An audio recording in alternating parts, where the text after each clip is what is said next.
देखिए वोकैबुलरी में इसके पहले हमने एक 10 इम्पोर्टेंट वन वर्ड पढ़ाए थे, बताए थे। वो लगभग हर एग्ज़ाम के लिए इम्पोर्टेंट थे।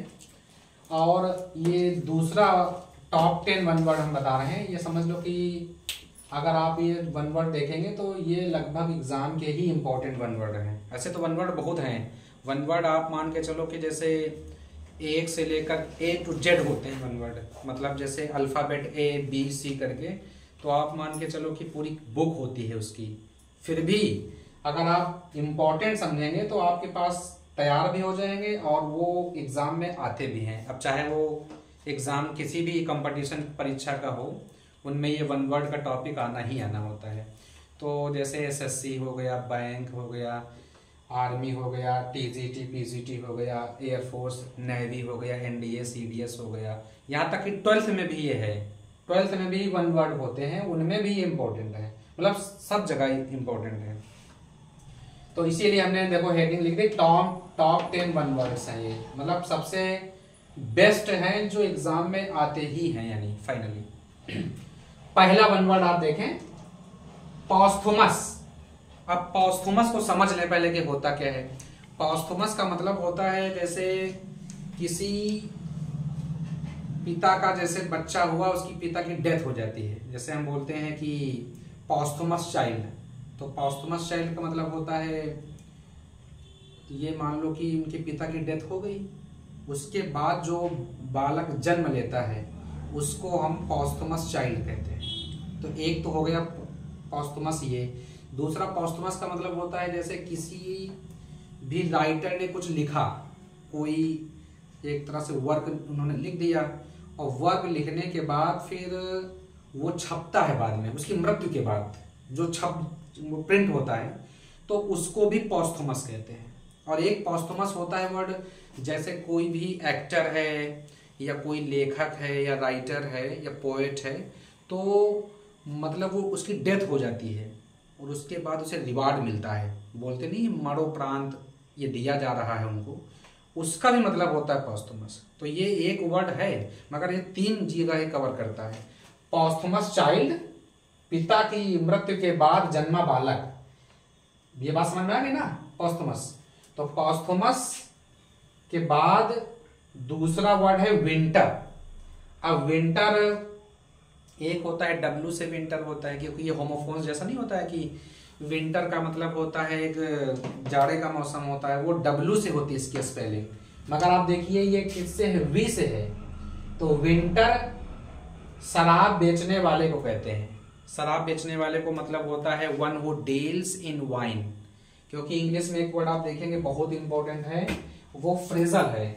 उसकी स्पेलिंग होती है DEAL। ये वर्ड काफी प्रचलित है, DEAL, डील इन। प्रेपोजिशन में इन भरा जाता है, तो डील इन का मतलब होता है बेचना, जिसको बोलते हैं सेल करना। तो ये क्लियर हो गया। विंटर का मतलब क्या हुआ, शराब बेचने वाला।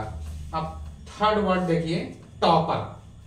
अब टॉपर का भी होमोफोन्स 2 तरह से होता है। जैसे टॉपर का मीनिंग होता है पियक्कड़, जो शराब पीते हैं। अब शराब पीने में एक टॉपर होता है, तो वो टॉपर जो सबसे सर्वश्रेष्ठ प्रदर्शन करता है, मगर उसकी मीनिंग होती है TOPP होती है, ये सिंगल P है। तो टॉपर या शॉर्ट, इसका मतलब क्या होता है, पियक्कड़ या शराबी। इसका एंटोनिम होता है टीटो टाइलर। टीटो टाइलर का मतलब होता है जो शराब ना पीता हो। तो ओवरऑल कभी कभी देखिए व्यंग्यात्मक लोग बोलते हैं यू आर टॉपर। तो यू आर टॉपर का मतलब ये नहीं होता है कि तुम टॉपर हो, यानी वो ये भी इसका सेंस हो सकता है कि वो कह रहे हैं कि तुम पियक्कड़ हो। तो इसके कितने सेंस है, 2 सेंस है। इतना क्लियर हो गया। इसके बाद देखिए नेक्स्ट है पार्वेन्यू।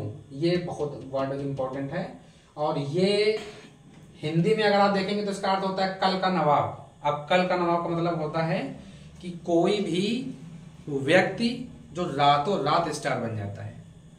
जैसे मान लीजिए आप आज सोए, अगले दिन आपको खबर अखबार में छपा कि अरे ये बिल्कुल हाईलाइटेड हो गया, टाइमलाइट हो गया, मतलब पॉपुलर हो गया, बड़ी सफलता जैसे मिल जाती है अचानक, रातों रात स्टार जो बन जाते हैं। उसको हम बोलते हैं पार्वेन्यू, कल का नवाब। नेक्स्ट वर्ड है ऑर्चर्ड। ऑर्चर्ड का मतलब होता है फलों का बगीचा। अब फलों के बगीचे में एक वर्ड वाइन यार्ड होता है, वाइन यार्ड कहते हैं अंगूरों का बगीचा। और फलों का बगीचा, ये वन वर्ड इंपॉर्टेंट, ये आते हैं, इसका मतलब होता है फलों का बगीचा। नेक्स्ट देखिए फ्रेस्को। फ्रेस्को का मतलब होता है भित्त चित्र, यानी कि जो प्लास्टर पे पेंटिंग होती है, जैसे दीवारों पे जो पेंटिंग्स होती है, तो उसको, उस पेंटिंग्स को कहते हैं fresco. The painting which is used on walls, खास करके दीवारों पे जो नक्काशी होती है उसको कहते हैं फ्रेस्को। और अल फ्रेस्को एक वर्ड होता है, इसमें जुड़ जाता है कभी कभी, अल फ्रेस्को वो इडियम है, उसका मतलब होता है खुली हवा में, इन ओपन एयर, खुली हवा में होता है इसका मतलब। और ये फ्रेस्को का मतलब होता है जो प्लास्टर पे पेंटिंग्स होती है। अब 6 तो ये हो गए आपके। 6 जो हुए हैं उनमें सबसे ज्यादा यूज होने वाले ऊपर के 3 वर्ड हैं, ये बहुत ज्यादा इंपॉर्टेंट है। बाकी तो टॉप 10 वन वर्ड हमने नोट किए हैं इसमें। और अब 7 देखिए, 7 नंबर में वर्ड जो दिया हुआ है स्वैन सॉन्ग। स्वैन सॉन्ग का मतलब होता है अंतिम रचना। अंतिम रचना कह सकते हो, या कह सकते हो कि जो चीज किसी लेखक की आखिरी किताब जो होती है उसका भी मतलब होता है स्वैन सॉन्ग। ये लिटरेचर का वर्ड है, बहुत ज्यादा आता है ये।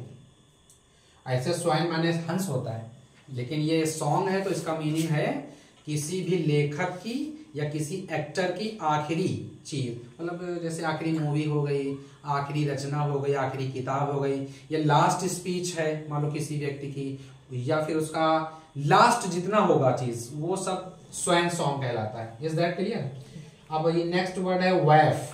वैफ का मतलब होता है अनाथ बालक। अनाथ बालक पॉस्थुमस के लिए भी यूज होता है तमाम बार, क्योंकि उसकी पिता की डेथ हो चुकी होती है। मगर ये है कि ये एक तरह से आवारा के सेंस में यूज होता है वैफ। फिर अगला ट्वीट। एक ट्वीट होता है, वो इसकी स्पेलिंग अलग होती है, वो TWEET होती है, ट्वीट करना। ये चहचहाना की मीनिंग होती है चिड़िया के ट्वीट। और ये ट्वीट मूर्ख का है, यहाँ भी 2 से होमोफोन्स है एक तरह के। ये ट्वीट माने मूर्ख होता है, जिसको दूसरे शब्द में कहते हैं ब्लॉक हेड। ब्लॉक हेड भी कहते हैं, ब्लॉक हेड का मतलब ही होता है मूर्ख। और ये 10 लास्ट वन वर्ड है साइनागॉग। और ये यहूदियों का पूजा स्थल होता है, रिलीजियस प्लेस फॉर द ज्यू। जो यहूदी होते हैं उनको बोलते हैं ज्यू। और ये साइनागॉग होता है the religious place for the worship of the ज्यू। तो उनके प्रार्थना स्थल को हम, जैसे जो ईसाई होते हैं उनके लिए चर्च यूज करते हैं जैसे। और एक कैथेड्रल होता है वर्ड, कैथेड्रल भी उन्हीं को कहते हैं, जैसे टेम्पल हो गया। मास्क मुस्लिम के लिए जैसे मास्क हो गया मस्जिद, और हिंदुओं के लिए जैसे टेम्पल। ऐसे ही एक वन वर्ड है साइनागॉग, जिसका मतलब होता है यहूदियों का जैसे कि वर्शिप जहां करते हैं उनको बोलते हैं। तो एक बार आप इन वर्डों को नोट कर लें। और जो वन वर्ड हमने बताए हैं ये समझ लो कि सबसे टॉप 10 वन वर्डों में से हैं, और आपको लगभग एग्जाम में मिलेंगे, क्योंकि बहुत ज्यादा मटेरियल है, ये बड़ा विषय है। लेकिन इसको हम बिल्कुल ब्रीफली समझा दिया है ताकि ज्यादा पढ़ना भी ना पड़े और आपको ये तैयार भी हो जाए। क्लियर? That's all.